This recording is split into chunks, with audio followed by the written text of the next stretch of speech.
大家好啊，歡迎返嚟我嘅頻道，提提大家記得訂閱我嘅頻道之後就可以第一時間接收到我嘅消息啦。如果有興趣想知道上次貼咗啲咩碼，就歡迎睇返上次條片啦。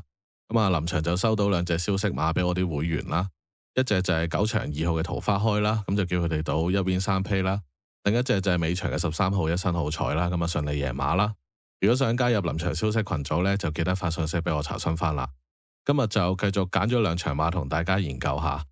首先係第三場4班1200米嘅賽事，預計會擺前面嘅馬有幸運星球、寶城至好、比特星、勝在當下呢啲馬，步速預計係正常嘅。狀態比較差嘅馬有6、7、8、9、10、11，咁可以畫晒佢先啦。留意翻8號勁進齊心有缺貨啦。狀態比較突出嘅馬就有機不可失啦，大家就可以喺畫正嘅馬入邊揀自己嘅心水啦。咁我都揀咗我嘅心水俾大家參考下嘅。首先係3號機不可失，仲係有啲生啦，但係狀態就 fit 嘅。近況呢就兩次第三啦，輸俾細水長流、棒棒糖呢啲。咁上場何澤堯呢都想贏嘅，騎咗俾你睇噶啦。咁但係奈何呢，贏佢嗰兩隻呢，一隻就1檔，一隻就3檔。頭3名3隻馬嚟講呢，佢就係走位走得最蝕嗰隻嚟嘅。其實蝕少啲都贏埋你細水長流、棒棒糖噶啦。細水長流再出都入 Q 啦，咁今次機不可失有個3檔，預期呢就會比上次嘅表現再好啲啦。然後就係2號嘅寶城字號，上次初出呢，我都有揀佢啦，跑完一次吸收咗啲經驗，而家呢啲4班1200咁弱呢，就算未係最 fit 都好啦，佢今次抽埋佢一檔呢，都夠做噶啦。跟住就係1號嘅幸運星球，落嚟4班，朝早睇佢呢，精神翻啲啦。上場呢就喺3班上名啦，對上一次贏馬呢，就正係4班跑馬地 B 欄嘅呢個路程啦，當時就54分，而家59分，可以開始留意呢隻馬啦。然後就係12號嘅大千絕塵，剩翻呢幾隻馬入邊呢，我就揀咗呢隻啦，起碼狀態平穩啦，有個內檔啦，輕你10磅啦。踏雪尋梅就可能有步速會好發揮啲啦，比特星如果你搶前有好大機會俾人頂喺外碟啦，留後嘅表現呢就未好過嘅，咁所以揀翻大千絕塵呢會係合理啲嘅選擇啦。第3場賽事分析過，跟住就講埋第8場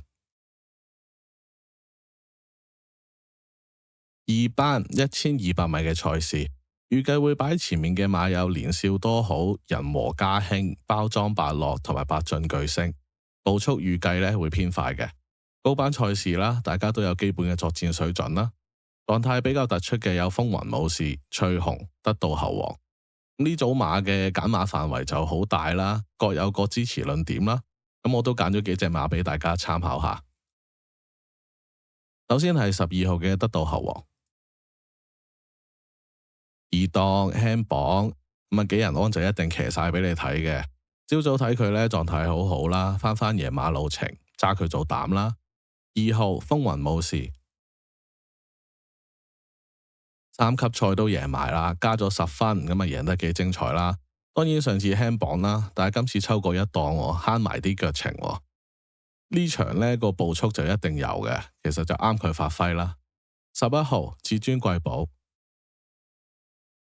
4歲北半球馬肯定仲有進步空間嘅，上次走去跑1650呢，應該都係啲實驗性質嘅啫。今次翻嚟首本路程啦，俾翻梁家俊跑啦，對佢有信心啦。7號翠紅喺跑馬地呢，就絕對夠級數噶啦，係個12檔棘手啲啦。呢場就應該我樓下個空間都知呢，一定有步速啦，冇理由練馬師同騎師會唔知啦。我自己就想搏下佢，反正12檔啦，會唔會試下改變跑法，一心縮喺後邊衝一段會有驚喜呢？就2場賽事都分析咗啦，睇下啱唔啱你心水啦。如果想知道我臨場收到咩消息、到咩馬嘅朋友，就可以加入我呼風喚雨嘅群組啦，可以睇下我頻道簡介或者發信息俾我查詢翻。